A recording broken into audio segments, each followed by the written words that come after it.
Sometimes I feel like I record these sleep audios more for myself as I struggle to sleep as much as any other person can, and it does help me, and I hope it helps you too. So, today we will talk about how to calm an anxious mind and help yourself sleep. So, if you're listening to this because you're lying in bed, tired, but somehow not sleepy, welcome to this audio. You may have had one of those days where your body has very clearly finished working, but your brain apparently did not receive the memo.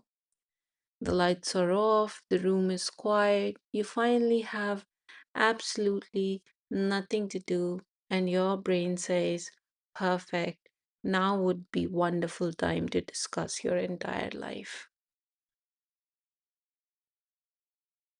Perhaps there is something specific worrying you, like money, work, your health, someone you love, something someone said, something someone didn't say, a decision you're trying to make. Or perhaps there isn't even one clear problem. Sometimes anxiety is annoyingly vague. Nothing terrible is happening, and yet your chest feels tight. Your mind keeps moving, you feel restless, and then because you can't sleep, you start worrying about not sleeping. You check the time 11:48, then 12:20, then 1, and somewhere around 1 to 2 your brain begins doing mathematics. If I fall asleep right now, I'll get 5 hours and 17 minutes, things like that, as though calculating the precise amount of sleep you're not getting is somehow going to make you sleepy.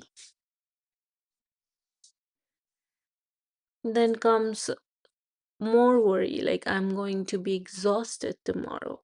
I won't be able to function. Tomorrow is going to be awful, and suddenly you're no longer just awake, you are awake and having a crisis about being awake. So, tonight, let's take some of that pressure away. You do not have to make yourself sleep. You don't have to clear your mind. And you certainly don't have to become perfectly calm before sleep is allowed to happen. We are just going to understand what an anxious mind is trying to do and give it a little less work. And if sleep arrives somewhere along the way, you can leave without saying goodbye. I won't be offended. So, first, adjust whatever needs adjusting, like your pillow, your blanket, your sleep position, and then stop trying to arrange yourself perfectly. There is probably no magical pillow angle that will solve your entire life tonight. So just let your body be where it is and we will begin. Anxiety is often your mind trying to protect you. And one of the strangest things about anxiety is that it feels like the enemy, when very often it began as protection. Your brain is constantly asking questions. Is this safe? Do I need to prepare? What might go wrong? Is there something I haven't noticed? For most of human history, being very good at noticing possible danger was useful. The person who heard something moving in the bushes and thought, probably nothing, may have been right 99 times. But the person who thought, maybe I should check, only had to be right once for that caution to matter. Today, our dangers look very different. The thing in the bushes may now be an email from your manager. a medical test, a bill, a difficult conversation, a child who hasn't called, or a relationship that suddenly feels uncertain, or somebody responding to your carefully written paragraph with an okay.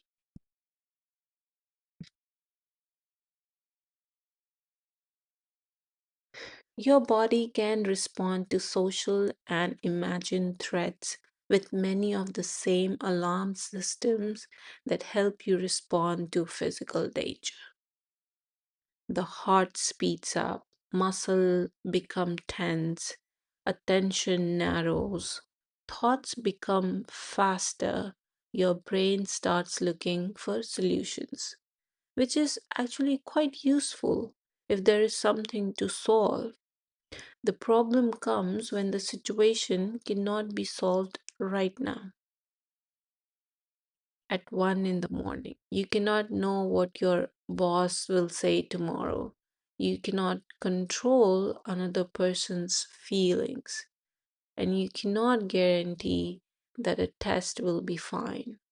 You cannot completely secure the next 5 years of your life. But the brain keeps searching anyway because it believes if I think enough, perhaps I can finally feel safe. And that's where anxiety can become exhausting. So, our goal isn't to get rid of anxiety. This might sound strange, but one of the first things that can help is to stop making anxiety itself the emergency. Imagine you're lying here and you suddenly notice your heart beating. You think, why am I anxious? Then I shouldn't be anxious. Then what if it gets worse? And then why can't I control this?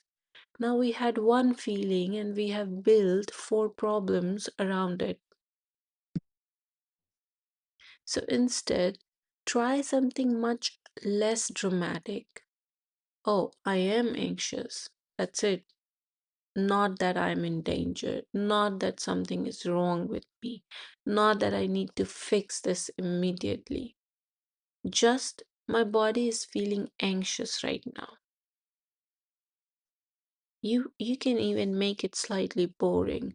Oh yes, anxiety, we have met. Because feelings often become more frightening when we treat them as evidence. A racing heart can create the thought something terrible must be happening.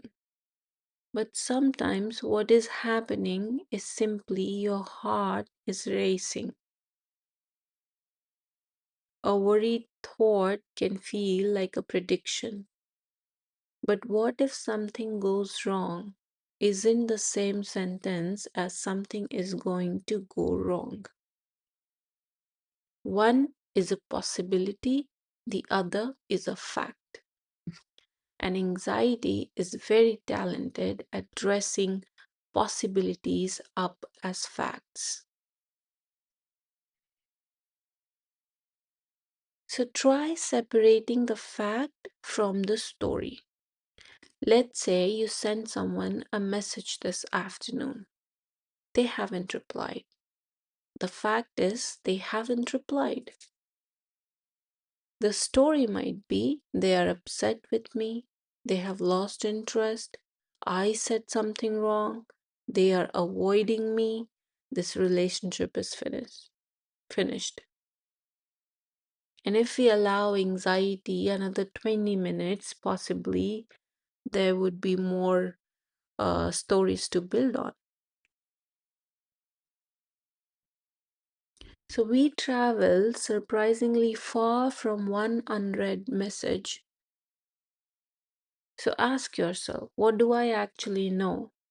Not what do I fear, not what is possible, but what do I know?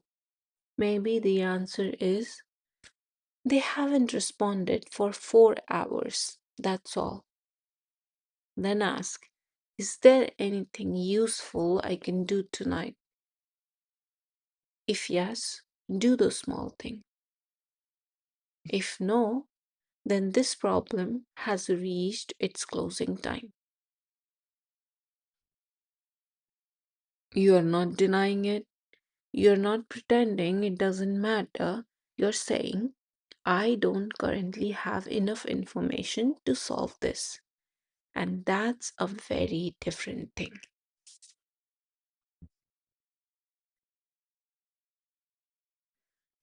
Anxiety hates unfinished things. This is another reason bedtime can become difficult. During the day, your attention is being pulled everywhere: people, meetings, cooking, traffic, messages, work, and then you lie down. Everything becomes quiet, and the mind suddenly remembers the electricity bill, that email, the appointment, the form you forgot, the birthday you need to remember, the thing you have to say tomorrow, the supermarket, that one strange noise the washing machine made 3 days ago. And suddenly, all urgent now. One very simple thing can help here: get it out of your head and onto a paper. Keep a small notebook near the bed, not an emotional journal necessarily, just a parking space. Write a checklist, call dentist, send document, buy milk, talk about Friday. That's it. The brain is often repeating something because it doesn't trust you not to forget it. So give it evidence.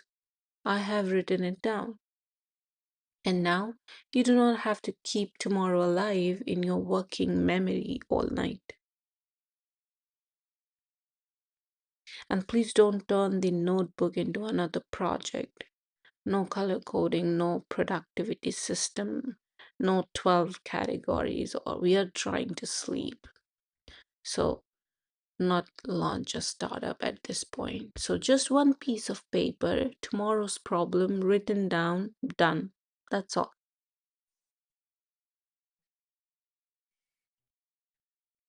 Give worry office hours. Here's another idea that sounds slightly ridiculous until you actually try it. Instead of telling yourself, I must stop worrying, give worrying an appointment. Maybe tomorrow at 5:30 or 6. 15 or 20 minutes. If something bothers you during the day, write it down, then say, I'll think about that during worry time. This teaches your mind something very important. You're not ignoring the worry, you're simply refusing to give it 24-hour access to you. So think of anxiety as a colleague who has absolutely no respect for boundaries. It turns up at midnight with a folder and says, do you have a minute? No, I have a slot for you tomorrow at 6. Please leave the folder outside. And surprisingly, when 6 o'clock comes, some of those worries no longer feel particularly interesting. So, nighttime anxiety often has very impressive marketing. In daylight, some of its products are disappointing. Trust me. Next is ask yourself, it's a problem or possibility? This question is useful enough to remember. Am I dealing with a problem or a possibility? Problem is, I have an important presentation tomorrow and haven't prepared the opening.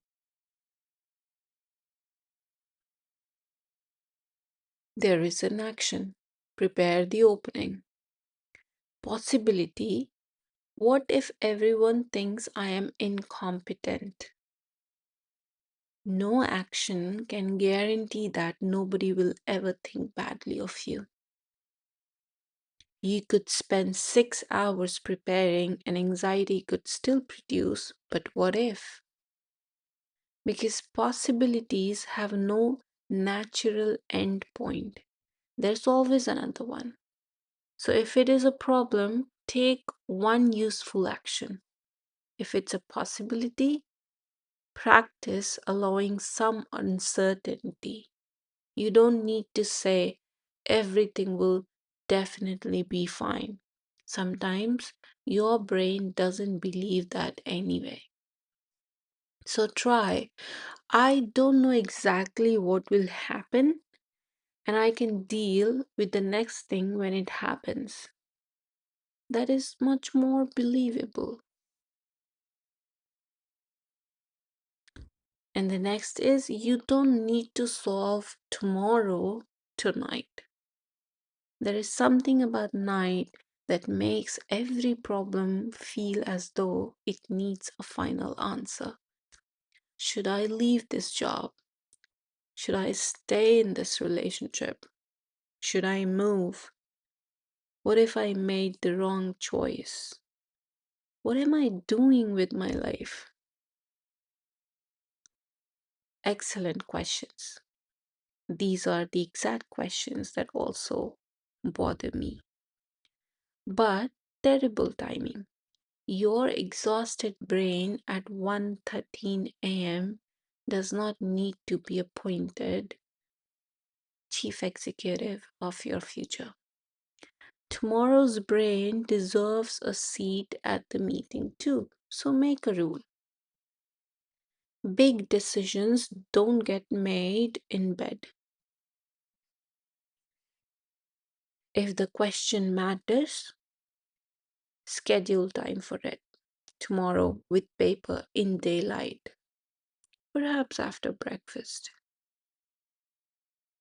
You may still reach the same conclusion, but at least you'll be making the decision from a more rested state rather than from underneath a duvet while catastrophizing.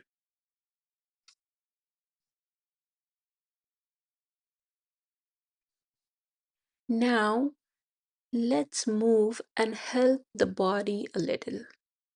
Anxiety happens in thoughts, but it also happens physically. Maybe your shoulders are tense right now. Maybe your jaw is tight. Maybe your stomach feels unsettled. Maybe your breathing is slightly faster than usual. So rather than trying to convince the mind to calm the body, sometimes we can work in other direction. We give the body a quieter rhythm and let the mind notice. So let's try it. Nothing dramatic here again.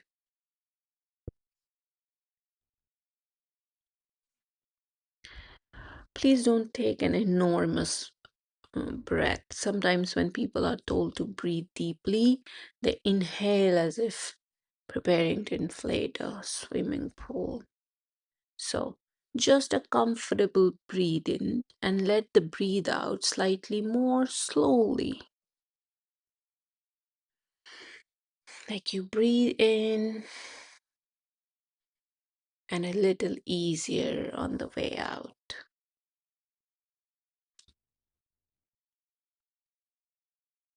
You don't need exact numbers. You don't need to count to seven. No breathing mathematics tonight. The only idea is slower, comfortable, and not forced. Your natural rhythm. Let your body breathe on its own.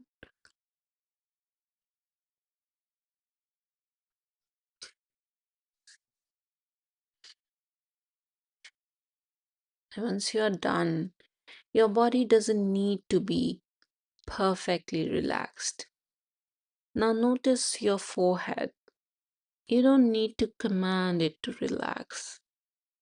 Just notice whether it's working unnecessarily hard, or your jaw. Are you or your teeth touching? If they are, perhaps let a little space appear between them. Your shoulders, you don't have to push them down. I mean, gravity is already doing quite a good job. Just let it be in its natural position. Your hands, maybe you have been gripping the blanket or holding your phone. For now, the hands can rest. Nothing to carry.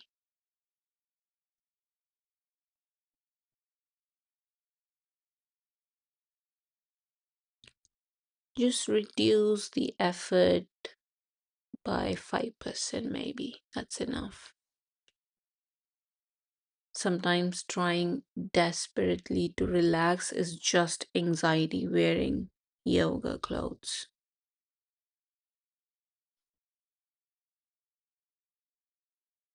And stop checking whether you're asleep yet. This is a sneaky one. You close your eyes, you lie still, then your mind checks, am I sleepy? No. What about now?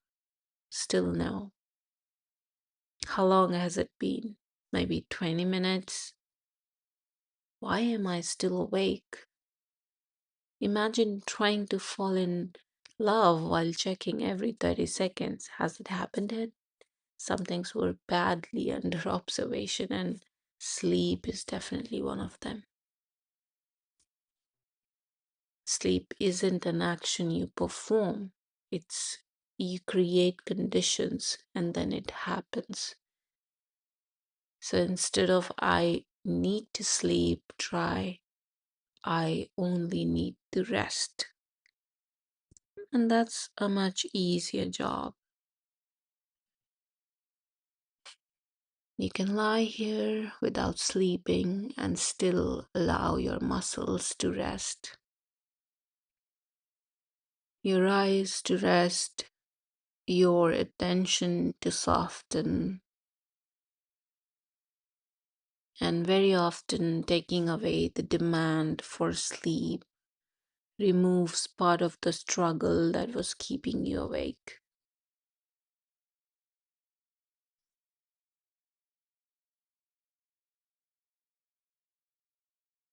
There are nights when you lie there for what feels like forever.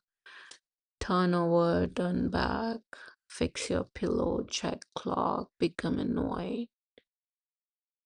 Now the bed is no longer associated with sleep if it's where you go to worry about sleep.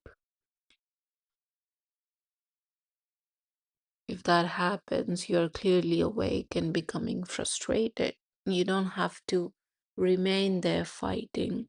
Maybe just get up a little while, keep the lights low, sit somewhere comfortable, or read something calm, or just listen to something quiet. And perhaps don't open social media for like 5 minutes unless you want to discover that somehow it is now 4 a.m. And then just return to bed when sleepiness begins to come back. The idea is simple. Let the bed become the place where you sleep, not the place where you spend hours trying to force sleep.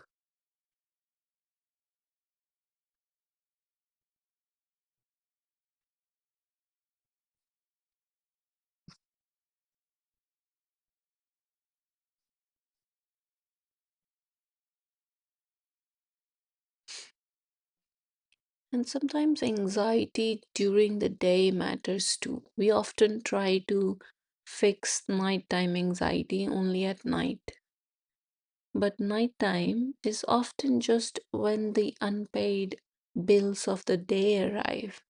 If every waking hour is just rush, work, phone, messages, more work, and then suddenly, okay, nervous system, good night, it may need a transition. Think of how you put a child to bed. You probably wouldn't have them answer 20 emails, watch alarming news, or drink an espresso and then say, right, sleep. Yet adults sometimes do almost exactly this to themselves. A wind down period doesn't need to be elaborate. Maybe 30 minutes, light slightly lower, phone away if you can. Maybe wash your face, read something, listen to something, write tomorrow's list. And then repetition itself becomes a signal the active part of the day is ending.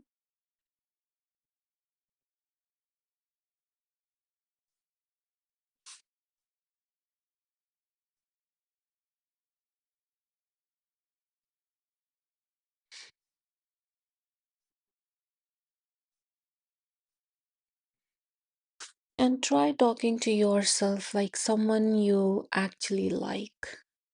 This sounds obvious, but notice how people often speak to themselves when anxious.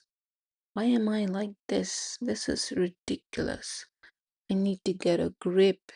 Everybody else can sleep. What's wrong with me? Now imagine saying that to someone you love who is struggling. Honestly, what's wrong with you? Sleep. Very soothing. You probably wouldn't.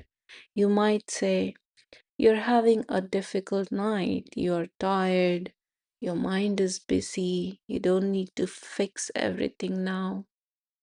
Try offering yourself the same tone.